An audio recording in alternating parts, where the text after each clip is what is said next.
Hello friends, how are you all? Welcome to Aditya's Academy Online Coaching Institute. So ఎప్పుడెప్పుడు అని ఎదురు చూస్తున్న SBI clerk notification అయితే మనకి నిన్న రిలీజ్ చేయడం జరిగింది. బట్ ఇక్కడ ట్విస్ట్ ఏంటంటే ఓన్లీ లడాక్ కి సంబంధించి మాత్రమే ఒక 50 పోస్టుల వరకు కూడా మనకి నోటిఫికేషన్ రిలీజ్ చేశారు. దీంతో చాలా మంది స్టూడెంట్స్ డిసప్పాయింట్మెంట్ అయ్యారు. రిమైనింగ్ స్టేట్స్, రిమైనింగ్ రీజన్స్ ఎవరైతే ఉన్నారో వాళ్ళందరూ కూడా ఏంటి అంటే ఇంకా ఓన్లీ అక్కడ ఒకటే కదా రిలీజ్ చేశారు, మన దగ్గరికి ఇంకా రిలీజ్ చేయలేదు, ఇంకా రావేమో నోటిఫికేషన్ రిలీజ్ చేయరేమో అని చెప్పేసి చాలా మంది డిసప్పాయింట్మెంట్ అవుతున్నారు. బట్ ఎక్కడా కూడా మీరు తగ్గద్దనమాట, డిసప్పాయింట్మెంట్ అవ్వద్దు. ఎందుకంటే మనకి ఎస్బీఐ వాళ్ళు అఫీషియల్ గా ఏం చెప్పారు అంటే దగ్గర మనకి 12,000 పోస్ట్ వరకు కూడా తీస్తారు, ఇంకా ఎక్కువ కూడా తీయవచ్చు అనే ఛాన్స్ అయితే చాలా ఎక్కువగా ఉన్నాయి.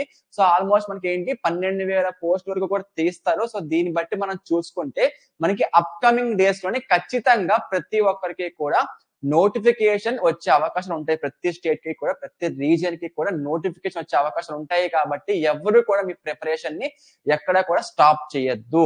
ఎవరైతే కంటిన్యూ చేస్తున్నారు ప్రిపరేషన్ ని అదే విధంగా కంటిన్యూ చేయండి. అలానే ప్రిపరేషన్ స్టార్ట్ చేద్దాం అనుకున్న వాళ్ళు ఎవరైతే ఉన్నారో వాళ్ళు కూడా ఏంటి అంటే నోటిఫికేషన్ రాలేదని చెప్పేసి ఎవరు కూడా డిలే చేయొద్దు. సో మీ ప్రిపరేషన్ అనేది స్టార్ట్ చేయండి ఇమీడియట్ గా. అలానే మనం ఈ వీడియోలోని మీ ప్రిపరేషన్ కి చాలా హెల్ప్ఫుల్ ఇన్ఫర్మేషన్ అయితే నేను చెప్తాను.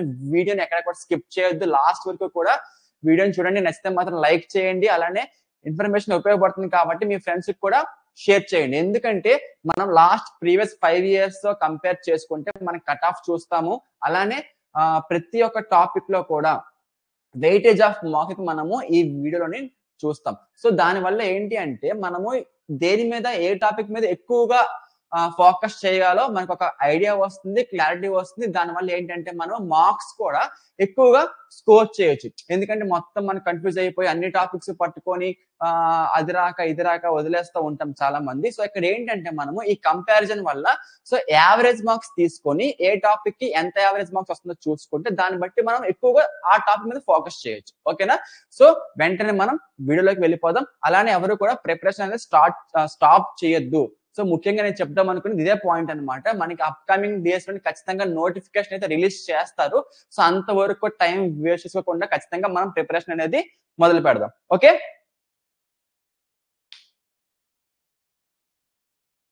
ఫైన్. సో మనం చూసుకుంటే లాస్ట్ 5 years తో మనం కంపేర్ చేసుకుంటే ఇక్కడ ఫస్ట్ చూడండి, మనకి ఎస్బీఐ క్లర్క్ ప్రిలిమ్స్ ప్యాటర్న్ ఎలాగుంటుంది. మనకి ఇంగ్లీష్ లాంగ్వేజ్, క్వాంటిటేటివ్ యాప్టిట్యూడ్, అలానే రీజనింగ్ ఎబిలిటీ. ఓకేనా? English, quant, reasoning ability 30 questions వస్తాయి, 30 మార్క్స్. అలానే 35 క్వశ్చన్స్, 35 మార్క్స్. టైం కూడా మనకి 20. సో మనకి ఏంటి ఎస్బీఐ క్లర్క్ ప్రిలిమ్స్ ప్యాటర్న్ ఎలా ఉంటుంది అంటే మొత్తం కూడా మనకి 100 క్వశ్చన్స్ అయితే ఉంటాయి, 100 మార్క్స్ అన్నమాట. సో టైం కూడా మనకి 1 hour ఉంటుంది, 60 minutes. సో 1 hour లోని మనం 100 క్వశ్చన్స్ అయితే అటెంప్ట్ చేయాలి. సో మన ప్రిపరేషన్ అనేది చాలా చాలా హార్డ్ వర్క్ అయితే చేయాల్సి ఉంటుంది. ఎక్కువగా ప్రాక్టీస్ మీద ఫోకస్ చేయండి. మీరు వన్స్ కోర్స్ అంతా కంప్లీట్ చేసుకొని అన్ని టాపిక్స్ మీరు కవర్ చేసాం అనుకుంటే మాత్రం మాక్ ఎగ్జామ్స్ రాయడం స్టార్ట్ చేయండి ఖచ్చితంగా. లేకపోతే మాత్రం మీకు రియల్ టైమ్ ఎగ్జామ్ లోని అటెంప్ట్ చేయడం చాలా డిఫికల్ట్ అవుతుంది. Okay, next. సో ఇదనమాట మనకి ప్రిలిమ్స్ లెవెల్ ఎగ్జామ్ ప్యాటర్న్ అనేది. ఇక్కడ చూడండి, మనం ప్రీవియస్ ఇయర్ పేపర్ అనాలిసిస్ చూసుకుంటే అంటే ప్రీవియస్ 5 years లోని మనం పేపర్ అనాలిసిస్ చూసుకుంటే మాత్రం ఇక్కడ మనకి ఇంగ్లీష్ చూసుకుందాం. ఫస్ట్ రీడింగ్ కాంప్రిహెన్షన్ లోని ఇక్కడ చూడండి 7 మార్క్స్, 8, 7, 9, 9, 8. సో మనం యావరేజ్ అంటే 2018 నుంచి 2023 వరకు కూడా మనం చూసుకుంటే ఖచ్చితంగా మనకి ఆల్మోస్ట్ ఒక 8 మార్క్స్ వరకు అయితే మనం రీడింగ్ కాంప్రిహెన్షన్ లోని వస్తుంది. సో రీడింగ్ కాంప్రిహెన్షన్ ఏ ఎగ్జామ్ కైనా సరే మీకు డ్యామ్ షూర్ గా వస్తుంది. ఖచ్చితంగా మీకు అది రావాల్సిందే రీడింగ్ కాంప్రిహెన్షన్ అనేది. నెక్స్ట్ ఎర్రర్స్ కూడా చూసుకుంటే 8 మార్క్స్, 7, 5, 5, 5, 4. సో యావరేజ్ గా ఒక 5 to 6 మార్క్స్ అయితే మనం వేసుకోవచ్చు.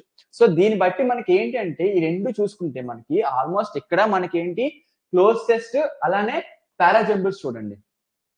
పారాజంబుల్స్ కూడా మనకి ప్రతి ఇయర్ కూడా రిపీటెడ్ గా వస్తున్నాయి. పారాజంబుల్ అంటే మనం నథింగ్ బట్ మనం ప్రాక్టీస్ చేస్తాం కదా, మనం నేను ఎక్కువగా ఫోకస్ చేస్తా, మీకు తెలిసే చాలా మందికి నా ప్రీవియస్ వీడియోస్ లో కూడా reading comprehension, error detection, cloze test, parajumbles, ఈ 4 టాపిక్స్ మీద ఎక్కువగా ప్రాక్టీస్ చేయండి. ఖచ్చితంగా మాక్సిమం 15 to 20 మార్క్స్ ఈజీగా స్కోర్ చేయొచ్చు ఈ 4 టాపిక్స్ పర్ఫెక్ట్ గా నేర్చుకుంటే.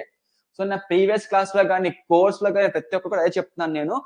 వెయిటేజ్ దేనికైతే ఎక్కువ ఉందో దాని మీద ఫస్ట్ ఫోకస్ చేయండి, ఎందుకంటే అది ఖచ్చితంగా మనకి ఎగ్జామ్ లో కనిపించే క్వశ్చన్స్ అన్నమాట. సో మనకి ఇక్కడ మొత్తం ఈ 4 టాపిక్స్ మనం పోల్చుకుంటే మనం మాక్సిమం 15 to 20 మార్క్స్ ఈజీగా స్కోర్ చేయొచ్చు. ఈజీగా, డెడ్ ఈజీ అనమాట. ఈ 4 టాపిక్స్ మీద కరెక్ట్ గా ఫోకస్ చేస్తే. సో రిమైనింగ్ కూడా వస్తూ ఉంటాయి చూడండి. Misspelled word, correct usage of word, idioms and phrases, match the column, face displacement, word step చూసుకుంటే మనకి అక్కడక్కడ వచ్చాయి అనమాట క్వశ్చన్స్ అనేవి. 3 మార్క్స్ కి, 2 మార్క్స్ కి, ఒకటేమో 5 మార్క్స్. అసలు మ్యాచ్ ద కాలమ్ ఈ రెండు అయితే మనకి లాస్ట్ 5 years ఎక్కడ కూడా మనకి పేపర్ లో ఇవ్వలేదు. అలానే వర్డ్ స్టెప్ అయితే మనకి రెండింటి దగ్గర వచ్చింది. సో ఈ అనాలిసిస్ చూసుకోండి. దీన్ని బట్టి మీరు ఏది బెటర్ గా నేర్చుకుంటే మీకు బాగుంటుందో సో దాని మీద మీరు కాన్సన్ట్రేషన్ చేయండి. సో కావాలంటే మీరు తర్వాత స్క్రీన్ షాట్ తీసుకోండి. వీడియో కూడా నేను అవైలబుల్ ఉంటుంది కాబట్టి ప్రాబ్లం లేదు. ఓకేనా. నెక్స్ట్ రీజనింగ్ చూడండి. Last 5 years reasoning topic compare చేసుకుంటే మనకి ఇన్ఈక్వాలిటీ, సిలోగిజం, ఆల్ఫా న్యూమరిక్ సిరీస్ 3 కూడా రిపీటెడ్ గా వచ్చినాయి. ఓకేనా. ఈ 3 టాపిక్స్ కూడా రిపీటెడ్ గా వచ్చినాయి అనమాట. నెక్స్ట్ కోడింగ్, డీకోడింగ్ మనకి 3 దగ్గర కనిపించింది. 5 మార్క్స్ కి ఇచ్చాడు, ఇక్కడ 1 మార్క్ ఇచ్చాడు, మళ్ళీ ఇక్కడ 5 మార్క్స్ కి ఇచ్చాడు. నెక్స్ట్ బ్లడ్ రిలేషన్ వచ్చేసరికి మనకి ఇక్కడ 3 మార్క్స్ వచ్చింది, మళ్ళీ బిఫోర్ లాస్ట్ ఇయర్ 3 మార్క్స్ కి అయితే వచ్చింది. మళ్ళీ డిస్టెన్స్ అండ్ డైరెక్షన్ మనకి మళ్ళీ రిపీటెడ్ గా వచ్చింది. 3 మార్క్స్ కింద మనకి రిపీటెడ్ గా వచ్చినాయి మార్క్స్ అనేవి. నెక్స్ట్ మిస్లీనియస్ చూసుకుంటే మనకి 1 mark, 2 mark, 1 mark, 2 mark, 2 marks, 3, 2 marks. So ఇక్కడ కూడా చూసుకోండి మనకి 1, 2, 1. సో ఇక్కడ ఏంటంటే ఒక 2 మార్క్స్ కింద ఇస్తున్నాడు అనమాట. Next puzzles and sitting arrangement. Reasoning మొత్తం కూడా రీజనింగ్ మనం స్కోర్ చేయాలి ఎక్కువగా అంటే దీని మీద డిపెండ్ అయి ఉంటుంది. చూసారా 18 మార్క్స్ ఇక్కడే రావాలి మనకి. 18 మార్క్స్ అనేవి మనకి ఇక్కడే రావాలి. ఇక్కడే వస్తేనే మనకి మొత్తం కూడా రీజనింగ్ లోనే ఎక్కువగా స్కోర్ చేసే అవకాశాలు అయితే ఉంటాయి. పజిల్స్ అండ్ సీటింగ్ అరేంజ్మెంట్స్ చాలా చాలా ఇంపార్టెంట్. వెయిటేజ్ కూడా వాటికే ఎక్కువ. డేటా సఫిషియన్సీ అయితే మనకు ఓన్లీ ఒక దగ్గర ఇచ్చారు, అది కూడా 5 మార్క్స్ అయితే ఇచ్చారు. రిమైనింగ్ ఎక్కడ కూడా మనకి కనబడలేదు. సో రీజనింగ్ వచ్చేసరికి పజిల్స్ అండ్ సిట్టింగ్ అరేంజ్ మీద ఎక్కువగా ఫోకస్ చేయండి. Keep on practising. ప్రాక్టీస్ చేస్తూనే ఉండండి. మాక్ ఎగ్జామ్స్ రాస్తూనే ఉండండి. డిఫరెంట్ క్లాసెస్ చూడండి, స్ట్రాటజీస్ చూడండి, ఎవరు ఏ విధంగా చెప్తున్నారో చూడండి, మీకు ఏది ఈజీ అనిపిస్తుందో చూడండి. సో ప్రిపరేషన్ అనేది చాలా చాలా ఒక ప్యాటర్న్ లో మీరు చేస్తే బాగుంటుంది. ఎలా పెడితే అలా ప్రిపరేషన్ అయితే మాత్రం అది వర్కౌట్ కాదు. ఓకే. నెక్స్ట్ క్వాంట్ చూస్తే మనకి simplification, number series, quadratic inequalities, data implementation, arithmetic అయితే ఉన్నాయి కదా. ఇక్కడ మీరు బాగా గమనిస్తే మనకి సింప్లిఫికేషన్ ఇక్కడ 10, 10, 10, 15, 15, 15 ఇచ్చాడు. ఓకేనా. నెంబర్ సిరీస్ అనేది మనకి కాన్స్టెంట్ గా 5, 5, 5, 5, 5 అయితే వచ్చింది. బట్ ఇక్కడ మీరు అబ్జర్వ్ చేస్తే క్వాడ్రాటిక్ ఇన్ఈక్వాలిటీస్ అబ్జర్వ్ చేస్తే ఇక్కడ 10 ఇచ్చినప్పుడు ఇక్కడ 5 యాడ్ చేశాడు. అంటే ఇక్కడ మనకి 10 మార్క్స్ వచ్చినప్పుడు ఇక్కడ 5 మార్క్స్ అయితే వచ్చింది. లేదా మనకి మొత్తం కూడా 15 మార్క్స్ సింప్లిఫికేషన్ ఇచ్చాడు అంటే మాత్రం ఇక్కడ స్కిప్ చేస్తారు. చూసారా. సో టోటల్ గా మనం చూసుకుంటే 3 టాపిక్స్ కలిపి మనకి 20 మార్క్స్. ఓకేనా. Simplifications, number series, quadratic inequalities చూసుకుంటే మనకి టోటల్ గా 20 మార్క్స్ అయితే ఈ 3 టాపిక్స్ లోనే వస్తున్నాయి. సో రిమైనింగ్ డిఏ ఖచ్చితంగా ఉంటుంది, అది అందరికీ తెలిసిందే. డిఏ డామ్ షూర్ అనమాట. డిఏ ఖచ్చితంగా వస్తుంది. అలానే మనకి అర్థమెటిక్ లో ఒక 10 క్వశ్చన్స్ అయితే రిపీటెడ్ గా వస్తున్నాయి అనమాట, 10 మార్క్స్ కింద. సో ఇదనమాట మనకి లాస్ట్ 5 years తో కంపేర్ చేసుకుంటే ఎగ్జామ్ యొక్క వెయిటేజ్, టాపిక్స్ యొక్క వెయిటేజ్ ఆఫ్ మార్క్స్ సో ఇలాగ ఉంటాయి అనమాట. సో దీన్ని బట్టి మీరు ఎక్కువగా స్ట్రెస్ తీసుకోకుండా మెయిన్ టాపిక్స్ మీద ఫోకస్ చేసినా సరే ఈజీగా మనం ప్రిలిమ్స్ ని స్కోర్ చేయొచ్చు, చాలా ఈజీగా స్కోర్ చేయొచ్చు. ఓకేనా. సో నెక్స్ట్ ఇది ఏరియా వైజ్ కట్ ఆఫ్ అనమాట. మనకి ఏంటి 2018 to 2023 తో మనం పోల్చుకుంటే ఏపీ, తెలంగాణ, కర్ణాటక ఇది ఏంటంటే కట్ ఆఫ్ అనమాట. ప్రిలిమ్స్ లో cut off marks out of 100. So ఒకసారి కావాలంటే వీడియో పాజ్ చేసి కట్ ఆఫ్ మార్క్స్ చూసుకోండి. సో దీన్ని బట్టి మీ ప్రిపరేషన్ ఎలా చేయాలి, ఓకేనా, ఎంత స్కోర్ చేస్తే మనం క్వాలిఫై అవ్వే అవకాశాలు ఉంటాయి. సో ఈ విధంగా చూసుకొని మీరు అనాలిసిస్ చేసుకోండి. ఓకే. నెక్స్ట్ ఇది ఏంటంటే మనకి exams mains exam pattern, SBI clerk the mains కి సంబంధించి ఎగ్జామ్ ప్యాటర్న్ అనమాట. ఎలాగుందో చూడండి. జనరల్ ఇంగ్లీష్ మనకి ఏంటి 40 క్వశ్చన్స్ 40 మార్క్స్, ఓన్లీ 35 మినిట్స్ అనమాట. 35 మినిట్స్ అయితే ఉంటుంది. 40 క్వశ్చన్స్ మనం అటెంప్ట్ చేయాలి. So less than a minute. So జాగ్రత్తగా చూసుకోండి. Quant 50 questions 50 marks, only 45 minutes. General awareness, financial awareness 50 questions 50 marks, only 35 minutes. Reasoning, computer aptitude 50 questions 60 marks 45 minutes. So total మనకి ఏంటి 200 marks అయితే ఉంటుంది SBI clerk mains exam. Time వచ్చేసరికి 2 hours 40 minutes లో మనం exam అనేది కంప్లీట్ చేయాలి. So computer aptitude అనేది ఒకటి అయితే ఉంది, అది చాలా తక్కువ. ఓన్లీ మనం కంప్యూటర్ సంబంధించి బేసిక్ నాలెడ్జ్ నేర్చుకుంటే సరిపోతుంది. ఎక్కువ క్వశ్చన్స్ అనేది ఎక్స్పెక్ట్ చేయలేము. ఓకేనా.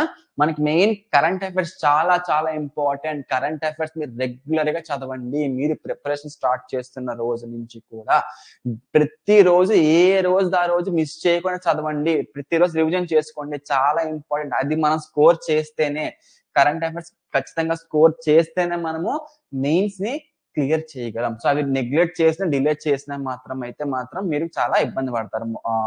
కట్ ఆఫ్ దగ్గర చాలా వరకు డిఫరెన్స్ వచ్చేస్తుంది. Okay,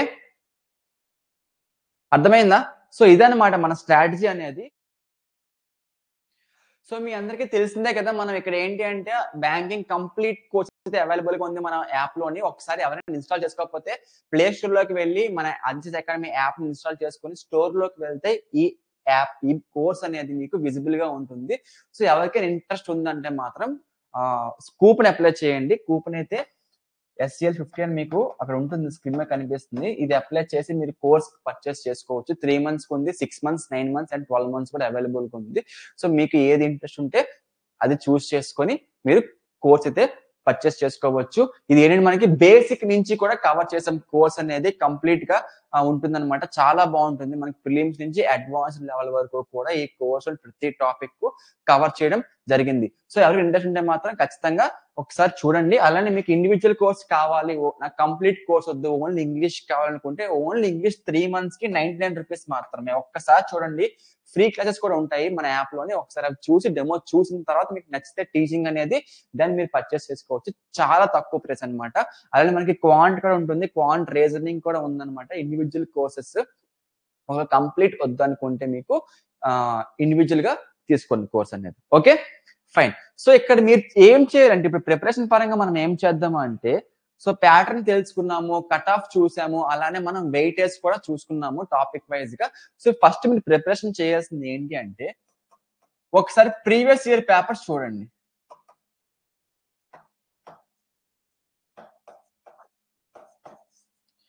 previous year papers SBI clerk exam సంబంధించి ప్రీవియస్ ఇయర్ పేపర్ తీసుకొని ఫస్ట్ దాన్ని మీరు ప్రాక్టీస్ చేయండి. ఎందుకంటే అది మనకి రియల్ టైం ఎగ్జామ్ కాబట్టి సేమ్ పేపర్ మీకు వస్తే మీరు ఏ విధంగా అటెంప్ట్ చేశారు, ఎన్ని మార్క్స్ వచ్చాయి తర్వాత అనాలిసిస్ చేసుకోండి.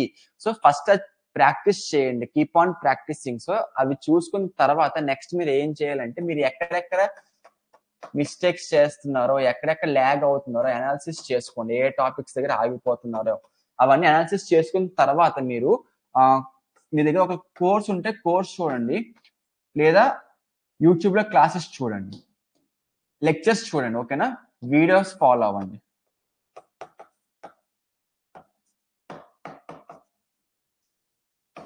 సో ఏవైతే క్లాస్ ఉంటాయి కదా ఆ స్పెసిఫిక్ టాపిక్ క్లాసెస్ ఖచ్చితంగా మీకు అవైలబుల్ గా ఉంటాయి. సో ఆ స్పెసిఫిక్ టాపిక్ మీరు ఎక్కడ స్ట్రక్ అయ్యారో ఆ టాపిక్ ని చూసుకొని ప్రాక్టీస్ చేసుకొని మళ్ళీ మీరు ఆ పేపర్ ని సాల్వ్ చేయండి. సో ఈ విధంగా మీరు ఏంటంటే రిపీటెడ్ గా ఎక్కువగా ప్రాక్టీస్ చేస్తూ ఉంటే మీకు ఎగ్జామ్ టైం కల్లా మీరు కొంచెం టైం మేనేజ్మెంట్ కూడా మీకు అలవాటు అవుతుంది కాబట్టి సో కొంచెం ఈజీగా అటెంప్ట్ చేయగలరు ఎగ్జామ్ అనేది. ఓకేనా. సో ఫస్ట్ ఏంటంటే ప్రీవియస్ పేపర్ చూసుకోండి, తర్వాత అనాలిసిస్ చేసుకోండి, తర్వాత అనాలిసిస్ చేసిన తర్వాత మీరు ఎక్కడైతే టాపిక్ లో ఆగిపోతున్నారో ఆ టాపిక్ యొక్క వీడియో క్లాసెస్ అనేవి చూడండి. ఓకేనా. నెక్స్ట్ ఏంటంటే మాక్ ఎగ్జామ్స్ రాయండి. ప్రీవియస్ ఇయర్ పేపర్స్ తర్వాత మాక్ ఎగ్జామ్స్ రాయండి. ఇన్ కేస్ మీరు కంప్లీట్ గా వచ్చేసి నాకు ఇంగ్లీష్ మొత్తం వచ్చు, క్వాంట్ మొత్తం వచ్చు, రీజనింగ్ మొత్తం వచ్చు అనుకుంటే అప్పుడు మీరు మాక్ ఎగ్జామ్ అనేది అటెంప్ట్ చేయడం స్టార్ట్ చేయండి. ఏది రాకుండా మాక్ ఎగ్జామ్ అటెంప్ట్ చేస్తే మీకు స్కోర్ చాలా తక్కువ వస్తుంది. ఆటోమేటిక్ గా మీరే డిసప్పాయింట్మెంట్ అయిపోతారు. నాకు అసలు ఏమి రావట్లేదు, ఏంటి 2 మార్క్స్ వచ్చాయి, 10 మార్క్స్ వచ్చాయి, 20 మార్క్స్ వచ్చాయని చెప్పేసి మీరే గివ్ అప్ ఇచ్చేస్తారు. సో ఫస్ట్ మాక్ టెస్ట్ అనేది అటెంప్ట్ చేయొద్దు. మీరు ఎంతో కొంత నేర్చుకుని ఎంతో కొంత నాలెడ్జ్ వచ్చిన తర్వాతనే మాక్ ఎగ్జామ్ అనేది అటెంప్ట్ చేయండి. ఓకేనా? సో ఇంకా ఏమైనా డౌట్స్ ఉంటే మాత్రం ఒకసారి మన అకాడమీ యొక్క వాట్సాప్ నెంబర్ ఉంటుంది, దానికి టెక్స్ట్ చేయండి. ఇన్ కేస్ కాల్ లిఫ్ట్ చేయకపోతే టెక్స్ట్ చేయండి. ఇంకేమైనా డౌట్స్ ఉంటే మాత్రం కామెంట్ సెక్షన్ లో పెట్టండి, అవి చూసి నేను రిప్లై ఇస్తాను.